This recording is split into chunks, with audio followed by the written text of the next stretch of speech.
Less than a week after being brokered, a fragile ceasefire between Armenia and Azerbaijan is on the brink of collapse. On paper, there was supposed to be a pause in fighting over the occupied territory of Nagorno-Karabakh, but on the ground, it's been a different story. Our correspondent, Sarah Firth, who has been near one of Azerbaijan's front lines, tells us more.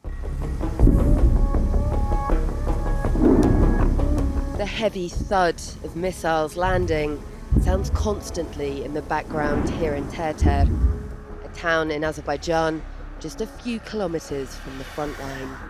Smoke rising from where they hit has become a familiar sight. Most civilians have left this area. The place is a ghost town. Broken windows and debris everywhere. Those who've remained are living under the almost constant threat of incoming fire. The war is going on, but I have no choice but to bear it. We are marching on. This is Azerbaijan, and Karabakh is ours. And God willing, we will liberate it. There's no ceasefire here. Both Armenia and Azerbaijan have accused each other of violating it. We're in Terter in Azerbaijan.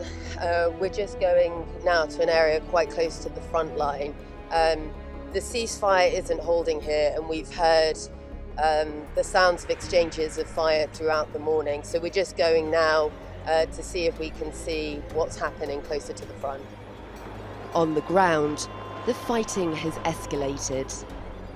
A team of journalists from an Azerbaijani TV station saw their car damaged and the driver wounded as they reported near the front. 4-5 mermi düştü hemen araziye. 4 or 5 missiles landed on the area. When we got to our car, there was an explosion, and there was dust everywhere. We didn't understand what was going on. The missile landed close to us. As you see, the car is damaged, and you see the traces of shrapnel. Our driver was wounded by shrapnel that hit his face and abdomen, and we had to leave the area. As we're interviewing Elnur, we hear a missile passing close by, and everyone dives for cover.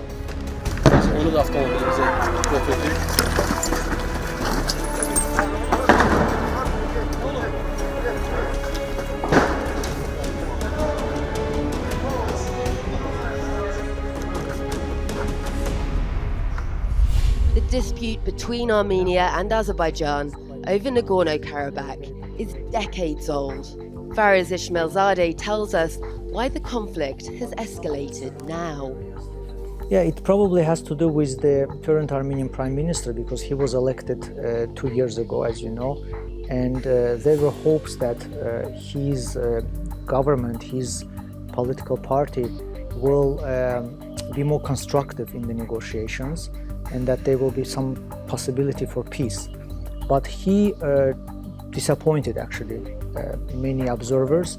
He turned out to be a very hardliner politician, and he said that no concessions will be made, and that the new war and new territories will be a new formula for his government. So new war, new territories. That's what his government said.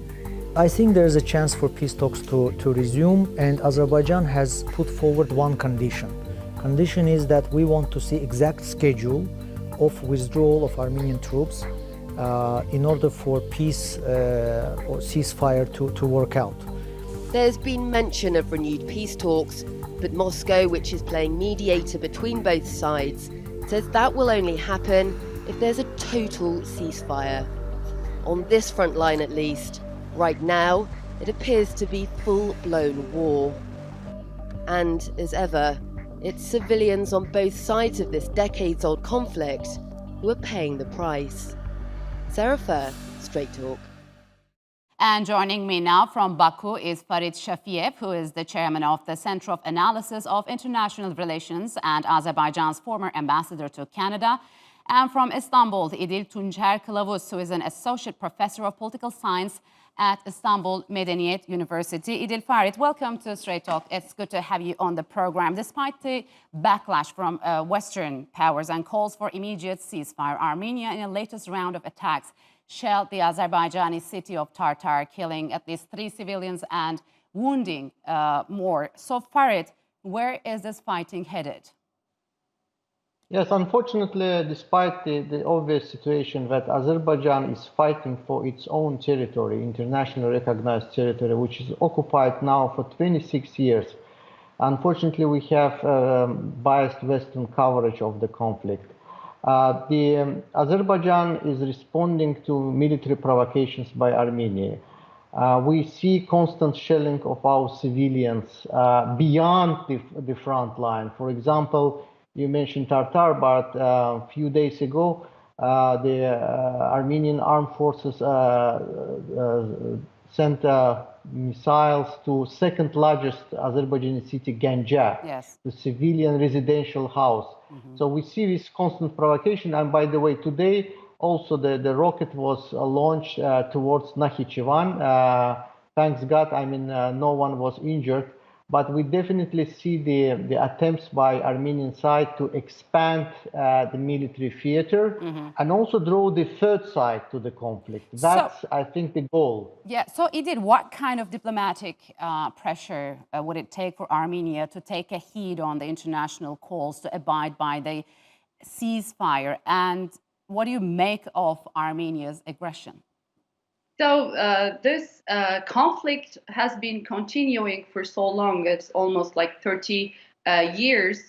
And as we all know, OSCE mandated Minsk group was continuing with the negotiations, but all negotiations were failure, unfortunately. So we came up to this point of war. So there were, as you know, many countries in the Minsk group, Yes. like 11 countries, but also there were co-chairs like France, United States, and Russia. But recently we see that United States and France left the negotiation process to Russia, and for a long time it was only Russia and Armenia and Azerbaijan. They were negotiating this. The hopes for diplomacy ended, unfortunately, that they were not very successful. So Farid, what's the end game for Baku? Is it willing to liberate all of the occupied territories or just settle with a few before the start of negotiations? I mean, last week, we declared ceasefire under Russian mediation. So basically, we have the declaration on ceasefire, which is constantly violated. So the ideal situation that we will end a military phase of the conflict and move towards the negotiations. But for doing that, we need the agreement from Armenian side. First, to stop the shelling our civilians. The second, indeed, to declare adherence to the peace process. Yesterday, 2 days ago, the Pashinyan voiced his address to the nation, to the Armenian people, but he again repeated his old cliches about, and he refused basically this formula, land for peace. I mean, this is formula enshrined in the Madrid principles, which elaborated almost dozens of years ago. So in the end, just to finish, if in the end the peaceful negotiations won't start, we will do up to the end our military operation. Okay, so during a recent phone call, Idil, with President Erdogan, Russian President Putin reportedly stressed the need to put an end to bloodshed in the region and move towards peaceful regulation of the Nagorno-Karabakh issue. What would that, let's say, regulation be, in your opinion? In beginning from like the beginning of 2000s or 2005, this Madrid principle. So almost everyone agreed that Nagorno-Karabakh is a territory of Azerbaijan, and Armenia is occupied.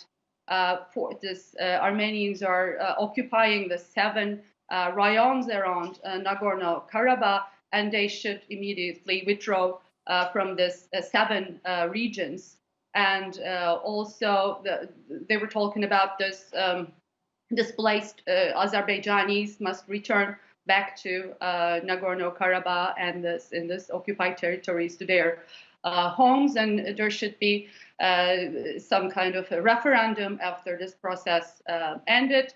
And so they were going to negotiate the situation of Nagorno-Karabakh, and Azerbaijan was always saying that they were agreeing to give the highest level of autonomy in the world. So they are very positive on these, and based on these principles, again, a negotiation would begin. Yes, so the clashes have raised concerns that Turkey and Russia, which took opposing sides in many issues like Syria and Libya, may get dragged in. So, Farid, how will this impact bilateral relations between Turkey and Russia? And do you think Turkey will be able to get a bigger role in peace talks moving forward?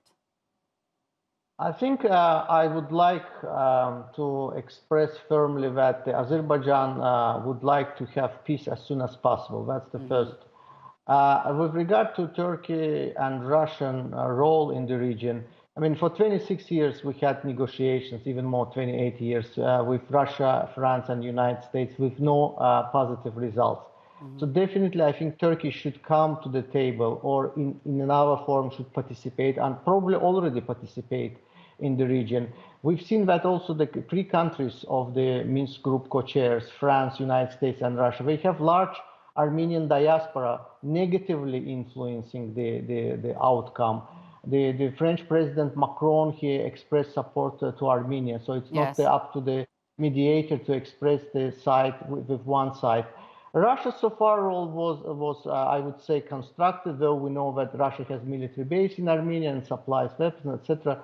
But ideally, of course, I would like to believe that any clashes between Turkey and Russia will be avoided. And by the way, speaking about all this, kind of standoff between Turkey and Russia, we should look at also positive side. In Syria, actually, Turkey and Russia found some middle ground, some consensus. Yes. So I believe here we also can find some consensus. So Idil, briefly, please, where do you think the Minsk group stands now, and how hostilities between Turkey and France impact the body's capabilities?